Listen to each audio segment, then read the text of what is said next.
মোমো পছন্দ করে না এমন মানুষ মনে হয় কমই আছে। আমার তো অনেক ভালো লাগে। অনেকে মনে করে এটা বাসায় বানানো ঝামেলার। তো আজকে সহজ রেসিপিতে বিফ মোমো তৈরি করে দেখাচ্ছি। আশা করি আজকের এই বিফ মোমো রেসিপিটি সবার ভালো লাগবে। প্রথমে এখানে গরুর মাংসের কিমা নিয়েছি প্রায় 500 গ্রাম।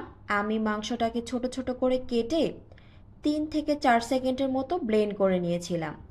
এখন এক এক করে অ্যাড করছি হাফ কাপ পেঁয়াজ কুচি, সামান্য পেঁয়াজ পাতা কুচি, হাতের কাছে থাকলে অবশ্যই দেওয়ার চেষ্টা করবেন, সামান্য ধনিয়া পাতা কুচি, কাঁচামরিচ কুচি, ঝালটা যার যার পছন্দ মতো, 1 চা চামচ গুঁড়া মরিচ, 1 চা চামচ ধনিয়ার গুঁড়া, 1 চা চামচ জিরার গুঁড়া, হাফ 1 চা চামচ করে গরম মশলার গুঁড়া আর কালো গোলমরিচের গুঁড়া, পরিমাণ মতো লবণ, 2 চা চামচ আদা রসুন বাটা, 2 চা চামচ সয়া সস, 1.5 টেবিল চামচ সয়াবিন তেল। এখন সমস্ত কিছু খুব ভালো করে মিক্স করে নেওয়ার পর 1 ঘন্টা রেস্টে রাখবো। আর উপরে সামান্য তেল মাখিয়ে রাখবো। এখন ময়দার খামির তৈরি করব।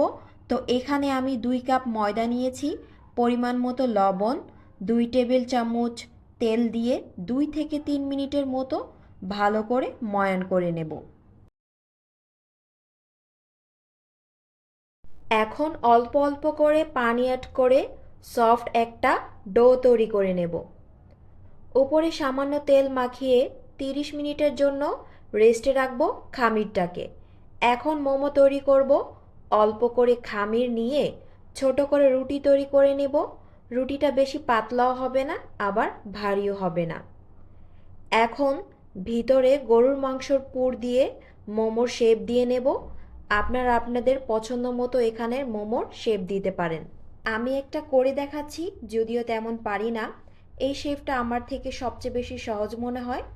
2টা সাইড এভাবে আটকিয়ে এক পাশে কুচি দিয়ে আরেক পাশে লাগিয়ে দিলেই হয়ে যাবে একটা মোমোর ডিজাইন। তো এভাবে আমি সবগুলো তৈরি করে নেব।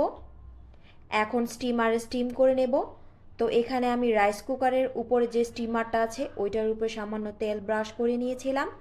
এখন এক এক করে মোমোগুলোকে দিয়ে দেব। স্টিম করার পর কিন্তু মোমো অনেকটা ফুলে যায়, তাই একটু দূরত্ব রেখে মোমোগুলো দিতে হবে, তা না হলে কিন্তু একটার গায়ের সাথে আরেকটা লেগে যাবে। এখানে পাত্রে পানি গরম করে নিয়েছি।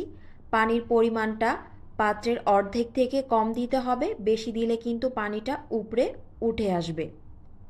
যেহেতু এটা বিফ মোমো তাই সিদ্ধ হতে একটু টাইম লাগবে। তো আমি 15 থেকে 20 মিনিটের মতো স্টিম করে নিয়েছি। তো আমাদের বিফ মোমো একদম রেডি। মোমো সসের সাথে পরিবেশন করেছি। আলহামদুলিল্লাহ, খেতে অসাধারণ হয়েছিল। বাসার সবাই অনেক প্রশংসা করেছিল। তো বাসার রেসিপি ফলো করে অবশ্যই একবার তৈরি করে দেখবেন, আশা করি সবার ভালো লাগবে। তো আজকের এই বিফ মোমো রেসিপিটি কেমন লেগেছে অবশ্যই কমেন্টে জানাবেন। ধন্যবাদ।